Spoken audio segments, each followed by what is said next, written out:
সাদি রাহিমাহুল্লাহ, ইরানের বিখ্যাত কবি, বালাগাল উলা বিকামালিহি কাশাফাদ দুজা বিজামালিহি, এই কবিতা লিখে বিখ্যাত হয়েছিলেন।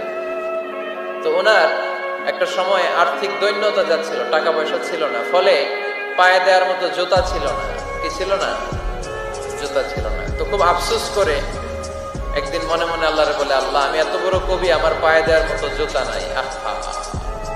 আফসোস করে ঘর থেকে বের হয়েছে। বের হয়ে দেখে এক ভিক্ষুক ভিক্ষা করে। ওই ভিক্ষুকের দুইটা পাই নাই, ভিক্ষুকের দুইটা, আর কবি সাহেবের কি নাই? জুতা নাই।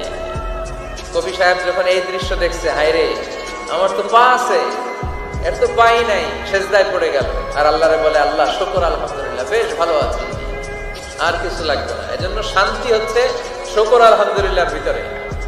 শান্তি কিসের ভিতরে? শুকর আলহামদুলিল্লাহর ভিতরে। এজন্য আওয়াজ করে পড়েন আলহামদুলিল্লাহ।